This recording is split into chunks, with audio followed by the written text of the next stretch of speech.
حمد و ثنا، عظمت و کبریا، بڑائی، بزرگی، برتری، پاکیزگی، رفعت و بلندی اور ہر طرح کی تعریف و توصیف اللہ رب العالمین کے لیے لائق و زیبا ہے، جو ہمارا، آپ کا، کل کائنات اور تمام مخلوقات کا تنہا اور اکیلا خالق ہے، رازق ہے، مالک ہے، مدبر ہے۔ ہم سب گواہی دیتے ہیں کہ وہ معبود برحق ہے، اس کے سوا کوئی دوسرا عبادت کے لائق نہیں،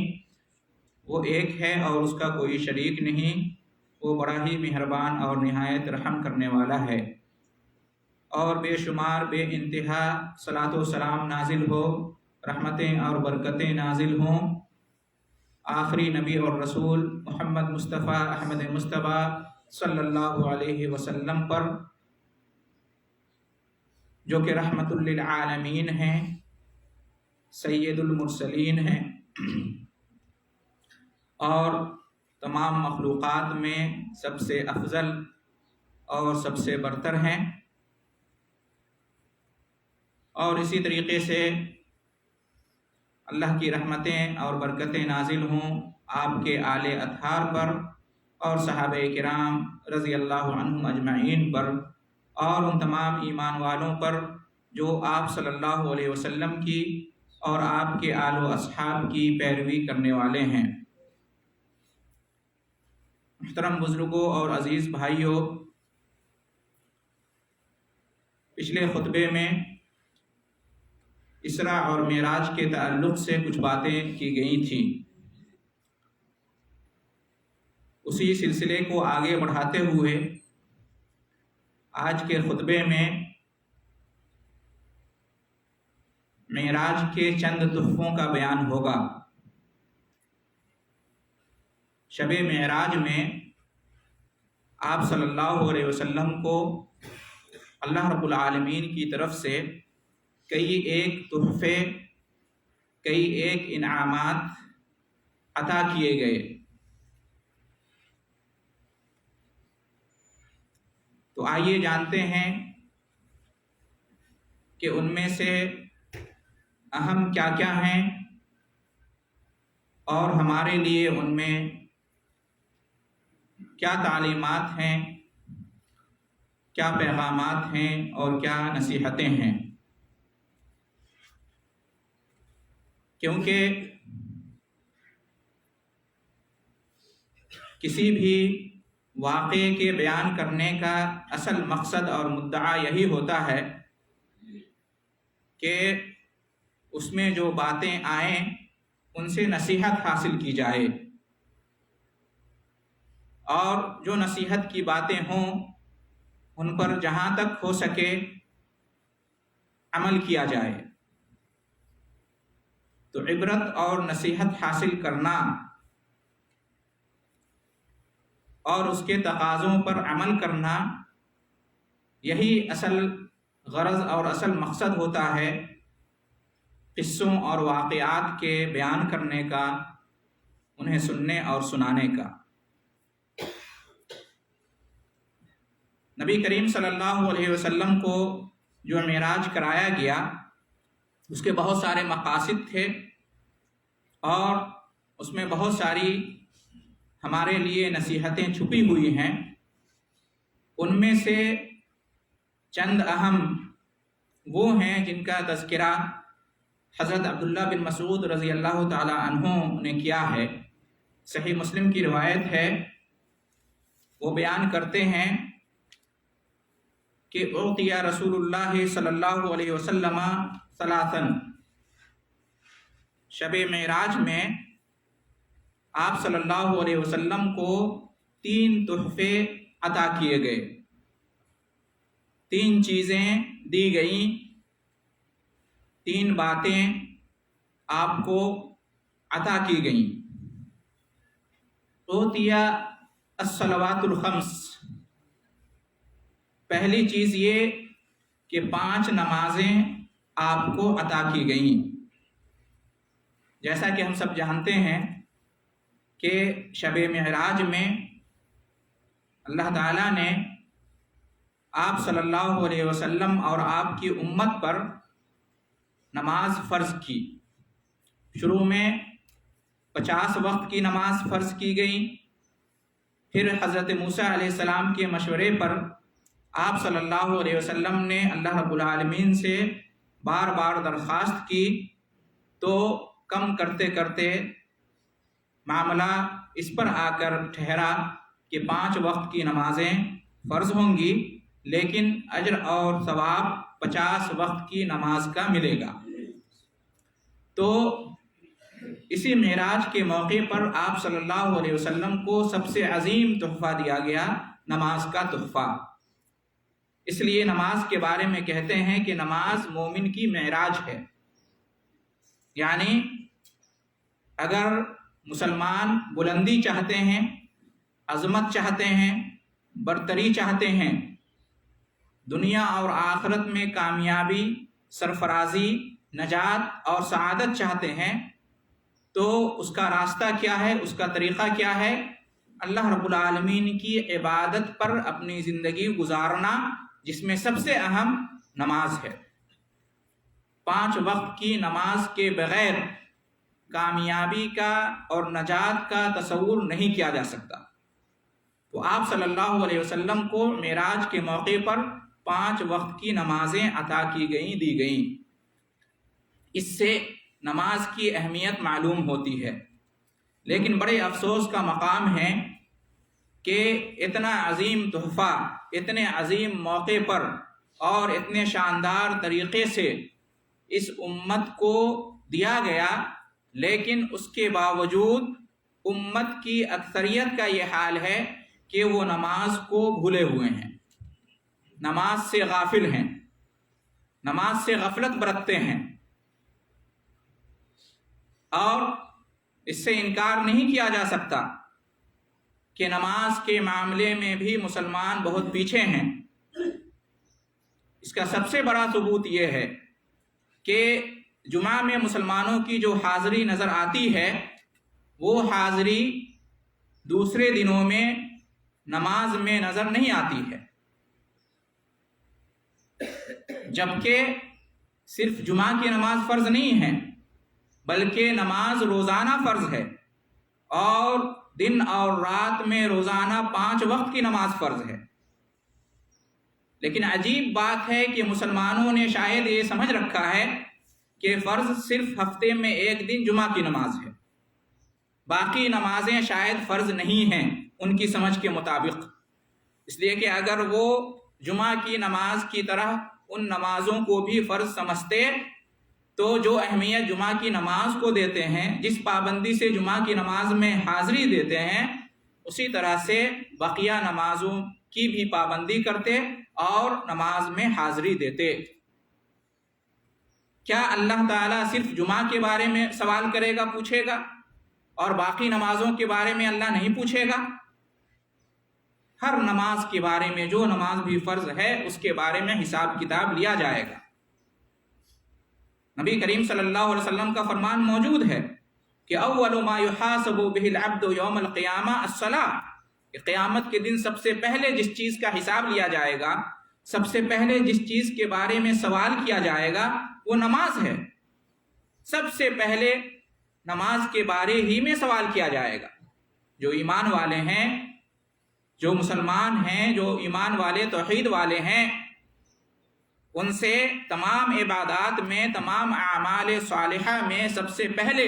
جس چیز کا حساب لیا جائے گا، جس چیز کے بارے میں پوچھا جائے گا، وہ نماز ہے۔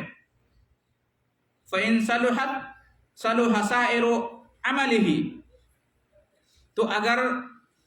نماز کا معاملہ درست نکلے گا تو پھر تمام اعمال اس کے درست سمجھے جائیں گے، مانے جائیں گے، آگے کا معاملہ آسان ہوگا۔ اور اگر نماز کا معاملہ ہی خراب نکل گیا، کوئی نماز کے معاملے ہی میں فٹ نہیں نکلے گا قیامت کے دن،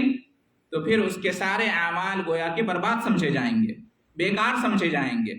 وَإِن فَسَدَتْ فَسَدَ سَائِرُ عَمْلِهِ، اور ایک دوسری حدیث میں ہے کہ يُنظَرُ فِي صَلَاتِهِ، قیامت کے دن سب سے پہلے بندے کی نماز میں دیکھا جائے گا، نماز کے معاملے میں غور کیا جائے گا، جانچا جائے گا کہ یہ نماز میں کہاں تک درست تھا، اس کی نماز کیسی تھی، اس کی نماز درست تھی یا نہیں تھی، یہ نماز کے معاملے میں صحیح تھا یا نہیں تھا۔ سب سے پہلے نماز کے بارے میں دیکھا جائے گا۔ فَإِن صَلُحَتْ فَقَدْ أَفْلَحَ، اگر وہ نماز کے معاملے میں صحیح نکلے گا، اس کی نماز درست ثابت ہوگی تو اسے کامیابی مل جائے گی۔ وَإِن فَسَدَتْ، اور اگر نماز ہی اس کی خراب نکلی، نماز کے معاملے ہی میں وہ فیل ہو جائے گا، تو کیا ہوگا؟ فَقَدْ خَابَ وَخَسِرَ، تو اسے ناکامی اور نامرادی حاصل ہوگی۔ اس لیے نماز کا سب سے پہلے اور سب سے زیادہ اہتمام کرنا چاہیے۔ اگر ایمان ہے، اگر توحید کا اقرار کرتے ہیں، اگر اللہ کو معبود برحق اور رسول صلی اللہ علیہ وسلم کو سچا نبی اور رسول مانتے ہیں، تو اس کے بعد سب سے پہلے نماز ہی کی پابندی ہونی چاہیے۔ نماز ہے تو کامیابی ہے، نماز نہیں تو کامیابی نہیں۔ نماز کے لیے اللہ تعالیٰ نے اپنے رسول کو اپنے پاس ساتوں آسمان کے اوپر بلایا اور وہاں نماز فرض کی۔ اس سے نماز کی اہمیت معلوم ہوتی ہے۔ نمازی میں سرخروئی ہے، نمازی میں کامیابی ہے، نمازی میں نجات ہے۔ قرآن مجید میں اللہ رب العالمین نے ارشاد فرمایا فَوَيْلٌ لِّلْمُصَلِّينَ الَّذِينَ هُمْ عَنْ صَلَاتِهِمْ سَاهُونَ، تو خرابی ہے، ہلاکت و بربادی ہے، جہنم کا ایک گڑھا ہے ان نمازیوں کے لیے جو اپنی نماز میں غفلت برتتے ہیں، جو اپنی نماز کو بھول جاتے ہیں۔ مطلب اس کا یہ کہ جو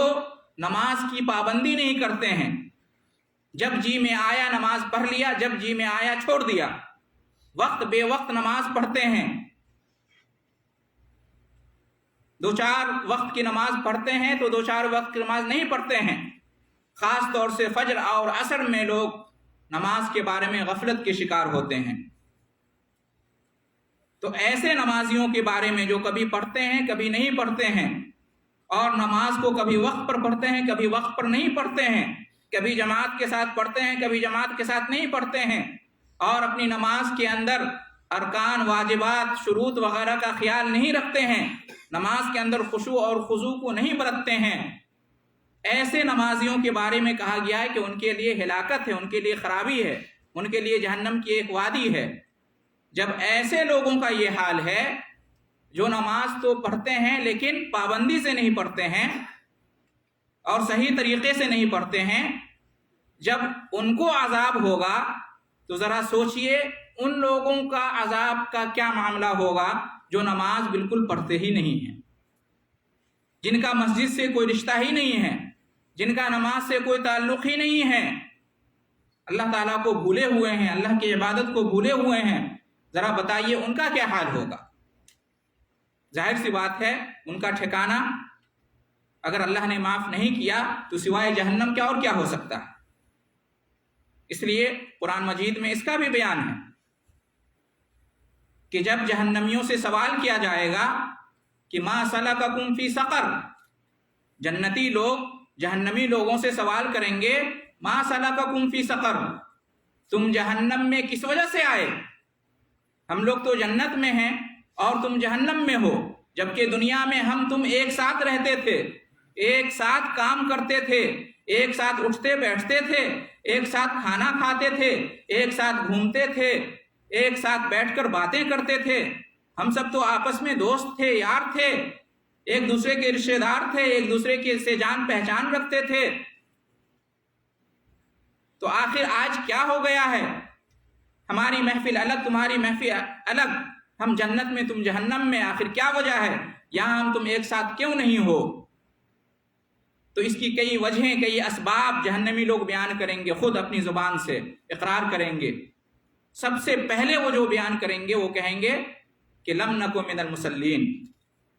ہم نمازی نہیں تھے، ہم دنیا میں نماز نہیں پڑھتے تھے، اذان ہوتی تھی تو تم اٹھ کر چلے آتے تھے نماز پڑھنے کے لیے، لیکن ہم نماز کے لیے اٹھ کر نہیں جاتے تھے، ہم اپنے کاموں میں مشغول ہو جایا کرتے تھے، ہم کھانا بنانے لگتے تھے، ہم ٹی وی دیکھنے لگتے تھے، ہم بات کرنے لگتے تھے، ہم دوسری چیزوں میں مشغول ہو جاتے تھے، طرح طرح کے بہانے بناتے تھے، کپڑا پاک نہیں ہے، بدن پاک نہیں ہے، یہ کام ہے وہ کام ہے، آئندہ دیکھا جائے گا۔ تو تم نماز کے لیے چلے جاتے تھے، لیکن ہم نماز کے لیے نہیں جاتے تھے، ہم نماز نہیں پڑھتے تھے، نمازیوں کے ساتھ ہم نہیں رہتے تھے، نماز کی پابندی نہیں کرتے تھے۔ تو اس سے معلوم یہ ہوا کہ نماز کا اہتمام نہ کرنا، نماز کی پابندی نہ کرنا، یہ جہنم میں جانے کا ذریعہ ہے۔ اس سے نماز کی اہمیت معلوم ہوتی ہے۔ تو یہ نماز نبی کریم صلی اللہ علیہ وسلم کو اسی معراج کے موقع پر عطا کی گئی تھی۔ نماز کی بڑی اہمیت ہے، لہذا ہر مسلمان کو نماز کا اہتمام کرنا چاہیے، نماز کی پابندی کرنی چاہیے۔ دوسری چیز جو حضرت عبداللہ بن مسعود رضی اللہ تعالیٰ عنہ بیان کرتے ہیں اس حدیث کے اندر کہ آپ صلی اللہ علیہ وسلم کو معراج کے موقع پر 3 تحفے عطا کیے گئے تھے۔ اس میں سے دوسرے نمبر پر ہے الآیتان من آخر سورۃ البقرہ او کما قال، یعنی سورہ بقرہ کی آخری آیتیں۔ آپ صلی اللہ علیہ وسلم کو معراج کے موقع پر سورہ بقرہ کی آخری آیتیں عطا کی گئیں۔ سورہ بقرہ کی جو آخری 2 آیتیں ہیں ان کی بڑی اہمیت ہے۔ ایک اہمیت تو یہی ہو گئی کہ اللہ تعالیٰ نے اسے نماز کے ساتھ آپ کو عطا کیا، معراج کے موقع پر آپ کو عطا کیا یہ دونوں آیتیں۔ اور اسی طرح سے ان دونوں آیتوں کی فضیلت ایک حدیث میں یہ بھی بیان کی گئی ہے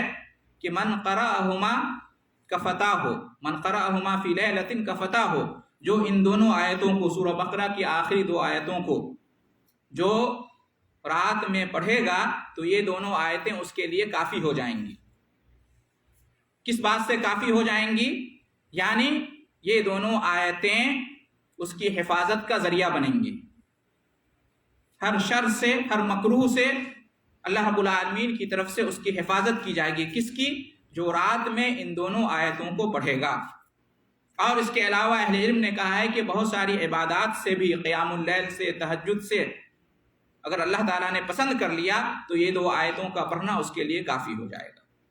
تو ان دونوں آیتوں کی بھی بڑی اہمیت اور فضیلت ہے، ان دونوں آیتوں کا بھی اہتمام کرنا چاہیے، اس کو پڑھنے کی انسان کو خاص طور سے اس کا خیال رکھنا چاہیے، اس کا اہتمام کرنا چاہیے۔ بڑی عظیم آیتیں ہیں، اس کا معنی اور مطلب بھی سمجھنا چاہیے اور اس میں کیا کہا گیا ہے اس پر عمل کرنے کی کوشش کرنی چاہیے۔ تیسری چیز حضرت عبداللہ بن مسعود رضی اللہ تعالیٰ عنہ بیان کرتے ہیں کہ وَغُفِرَ لِمَن لَّمْ يُشْرِكْ بِاللَّهِ شَيْئًا المقحمات، کہ آپ صلی اللہ علیہ وسلم کو معراج کے موقع پر جو تیسری چیز عطا کی گئی اس حدیث کے مطابق وہ یہ ہے کہ آپ صلی اللہ علیہ وسلم کی امت میں سے ہر اس شخص کے کبیرہ گناہوں کو معاف کر دیا گیا یا معاف کر دیا جائے گا جس نے اللہ کے ساتھ شرک نہیں کیا۔ آپ صلی اللہ علیہ وسلم کی امت میں سے جس شخص نے، جس فرد نے اللہ کے ساتھ شرک نہیں کیا ہوگا تو اللہ تعالیٰ اس کے بڑے بڑے گناہوں کو معاف کر دے گا۔ یہ بہت بڑا عظیم تحفہ اور ہدیہ ہے، یہ اللہ رب العالمین کا خاص فضل ہے، اس کا احسان ہے، اس کا کرم ہے کہ اس نے امت مسلمہ کو، امت محمدیہ کو اس انعام سے نوازا ہے کہ اگر تم شرک نہیں کرو گے تو تمہارے بڑے گناہوں کو معاف کر دیا جائے گا۔ یعنی کہ جو مسلمان اس دنیا میں اللہ کے ساتھ اس کی ربوبیت میں، اس کی الوہیت میں، اس کے اسماء و صفات میں کسی بھی طرح سے کسی کو بھی شریک نہیں کرتا ہے تو اس کی برکت اور اس کا فائدہ اس کو یہ ملے گا کہ قیامت کے دن اگر اللہ تعالیٰ چاہے گا تو اس کے بڑے بڑے گناہوں کو معاف کر دے گا اور اسے سیدھا جنت میں داخل کر دے گا، توحید کی برکت سے اور شرک نہ کرنے کی برکت سے۔